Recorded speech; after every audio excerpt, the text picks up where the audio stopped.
Hello, my dearest friends. How have you been? Welcome to Learn English Online with Krishna. Learn English Online with Krishna में आपका स्वागत है दोस्तों क्या होता है कई बार जब हम अंग्रेज़ों की बात सुनते हैं, जैसे आपने उनकी कोई बातचीत सुनी या आप कोई गाना ही सुन रहे हैं, कोई फिल्म देख रहे हैं, तो कई बार उनकी बात हमारी समझ में बिल्कुल नहीं आती। ऐसा नहीं है कि हमको इंग्लिश नहीं आती या सेंटेंस बनाना नहीं आता, फिर भी हम उनकी बात को समझ नहीं पाते। उसके दो रीज़न होते हैं। एक तो ये कि वो जो वर्ड्स यूज़ करते हैं उनके बारे में हमको ज़्यादा पता नहीं होता। हम लोग इंडिया में जो इंग्लिश बोलते हैं वो हम हिंदी के हिसाब से बोलते हैं। ऑब्वियसली ऐसा होगा क्योंकि हिंदी हमारी लैंग्वेज है, लेकिन अंग्रेज़ अपने हिसाब से अंग्रेज़ी बोलते हैं। उनकी जो बैकग्राउंड है, उनकी जो हिस्ट्री है, उनका जो कल्चर है, उनका जो रिलीजन है, उससे इन बातों से लैंग्वेज बहुत ज़्यादा प्रभावित होती है। तो वो जो वर्ड्स यूज़ करते हैं वो हमको नहीं मालूम होता। दूसरे वो जो प्रोनाउंसिएशन यूज़ करते हैं वो भी हमको मालूम नहीं होता, क्योंकि प्रोनाउंसिएशन हमारा बहुत अच्छा तो बोलना मुश्किल ही है, क्योंकि इंग्लिश हमारी मदर टंग नहीं है। तो दोस्तों आज की क्लास में मैं आपको कुछ ऐसे ही यूनिक वर्ड्स बताने वाला हूं जो अंग्रेज़ यानी नेटिव स्पीकर्स अपनी डेली लाइफ की बातचीत में बहुत ज़्यादा इस्तेमाल करते हैं। इन वर्ड्स को सीखने से आपको जब भी आप ये वर्ड्स सुनेंगे तो आपको तुरंत समझ में आ जाएगा कि सामने वाला क्या बोल रहा है। तो दोस्तों आज हम सीख रहे हैं unique words spoken by native speakers, mostly spoken by native speakers, जो ज़्यादातर नेटिव स्पीकर्स के द्वारा बोले जाते हैं। एक एक करके आपको सारे वर्ड्स बताता हूँ और ये देखिए कितने कमाल के वर्ड्स हैं। पहला वर्ड है दोस्तों टाइड, TITHE, टाइड, और इसका प्रोनाउंसिएशन मैंने यहाँ फोनेटिक ट्रांसक्रिप्शन में भी लिखा है। ये किसी भी इंग्लिश टू इंग्लिश डिक्शनरी में आप देखेंगे तो जैसे इंग्लिश में जहाँ मीनिंग लिखी होती है, हर वर्ड के सामने उसका प्रोनाउंसिएशन फोनेटिक ट्रांसक्रिप्शन में यानी इस तरीके से लिखा होता है। ये सिंबल्स सीखने होते हैं। अगर आप ये सिंबल्स को कैसे इनका क्या मीनिंग है सब सीख लें तो आपके लिए उच्चारण सीखना बड़ा आसान हो जाएगा। हिंदी में भी मैंने प्रोनाउंसिएशन लिख दिया है कि आपको आसानी हो। तो ये है दोस्तों टाइड, पढ़ेंगे इसको TITHE, टाइड। और ये एक नाउन है, जब ये वर्ब भी होता है लेकिन नाउन के रूप में ज़्यादा इस्तेमाल होता है, इसलिए आपको मैं नाउन वाली मीनिंग बता रहा हूँ। तो नाउन के रूप में जब ये यूज़ हुआ तो इसकी मीनिंग है दोस्तों अ 10th पार्ट ऑफ, यानी 10वां हिस्सा, अ 10th part of someone's produce, यानी कोई भी आदमी है, कोई किसान है, अगर वो कोई उत्पादन कर रहा है, कोई फैक्ट्री का, इंडस्ट्री का मालिक है, अगर वो कोई भी चीज़, किसी भी चीज़ का उत्पादन कर रहा है, प्रोड्यूस और इनकम, या जो भी उनकी इनकम है, दे गिव और पे एज टैक्स। पहले के ज़माने में अंग्रेज़ों के यहाँ ये सिस्टम था कि वो जो कुछ भी कमाते थे, चाहे वो किसान है तो अपनी खेती से, या कोई भी बिजनेसमैन है तो अपने बिजनेस से, जो भी उसको इनकम होती थी उसका 10% उसको चर्च को, पहले के ज़माने में चर्च से ही चलती थी सरकारें, चर्च ही देश को चलाता था।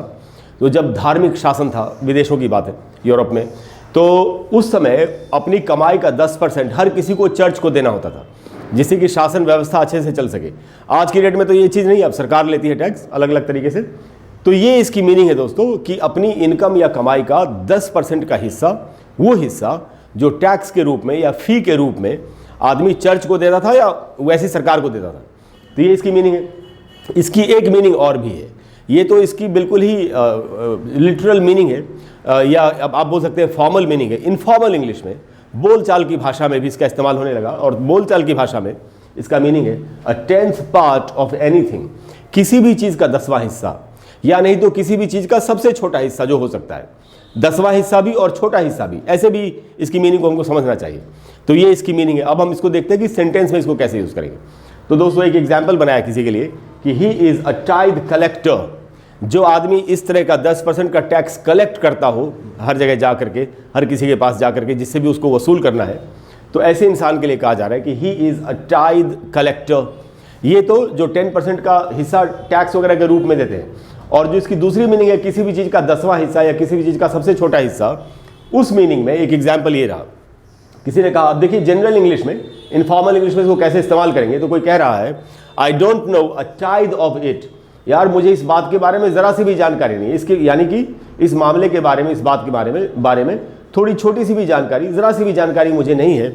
आई don't know a tide of it. अब आप देखिए, अगर आप अच्छी इंग्लिश बोलना चाहते हैं और लोगों को इंप्रेस करना चाहते हैं तो आप ये सेंटेंस बोल सकते हैं, जैसे हम बोलते हैं ना I don't know anything about it, या I know nothing about it. वो तो हम बोल ही सकते हैं, आप ये भी बोल सकते हैं I don't know a tide of it. तो ये कितनी खूबसूरत इंग्लिश है। तो ये दोस्तों पहला वर्ड था। दूसरा वर्ड है दोस्तों, ये आपने बहुत सुना होगा फिल्म्स में, गानों में, अंग्रेज लोग वैसे भी बातचीत में बहुत ज़्यादा बोलते हैं, नेटिव स्पीकर्स।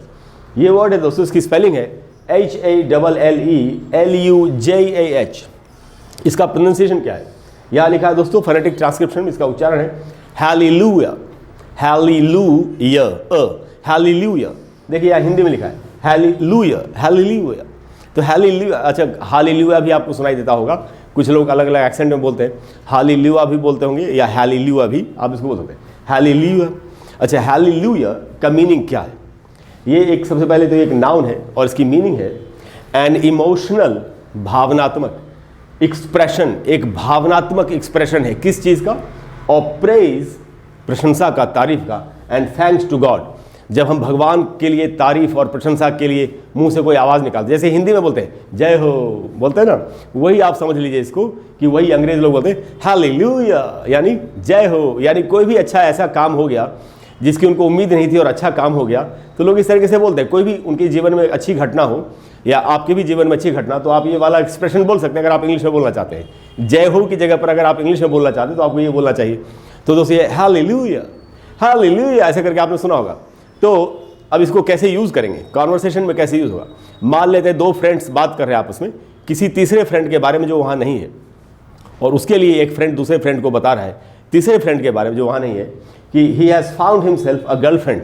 अरे पता है उसको एक गर्लफ्रेंड मिल गई यानी उसकी कोई लड़की उसकी गर्लफ्रेंड बन गई। तो दूसरे ने कहा हालेलुया, अरे क्या बात है, जय हो, गर्लफ्रेंड मिल गई तो बड़ी अच्छी बात है। तो ऐसा नहीं है कि सिर्फ धार्मिक बातों में बोलेंगे, किसी भी चीज़ में जहाँ पर भी आप अपनी खुशी का इजहार करना चाहते हैं आप वहाँ पर इसको बोल सकते हैं। तो ये एक एक्सप्रेशन है, एक इमोशनल एक्सप्रेशन है जो भगवान को धन्यवाद देने के लिए या भगवान की प्रशंसा में, तारीफ में हम बोलते हैं। उसके बाद है दोस्तों ये बहुत ही कमाल का वर्ड है डॉक्स, DOX, डॉक्स। अच्छा इसकी एक और भी स्पेलिंग है, वो है DOXX। तो DOX या DOXX, DOXX जो इनफॉर्मल इंग्लिश में बोलते हैं, बोलचाल वाली इंग्लिश में बोलते हैं, लेकिन जो डिक्शनरी में जो वर्ड है वो डॉक्स है। तो ये इसका ट्रांसक्रिप्शन है और ये रहा इसका उच्चारण डॉक्स। इसको वर्ब की तरह ज़्यादा इस्तेमाल करेंगे, वर्ब ही है।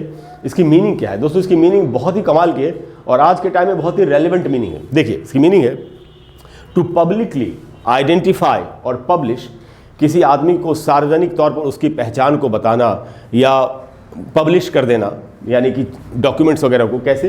Private information about someone specially to take revenge, बदला लेने की नीयत से अगर कोई किसी की प्राइवेट इंफॉर्मेशन यानी उसका नाम, उसका फ़ोन नंबर, उसकी फ़ोटोज़, हो सकता है कुछ प्राइवेट फ़ोटोज़ या वीडियोज़, ये जब लोग डाल देते हैं इंटरनेट पर, सोशल मीडिया पर, सबके सामने, पूरी दुनिया के सामने रख देते हैं। ऐसा होता है, कई केसेस होते हैं इसके, फिर बाद में पुलिस केस भी होता है, फिर लड़ाई होती है, झगड़ा होता है, कई लोगों ने तो उसके कारण से आत्महत्या भी कर ली है।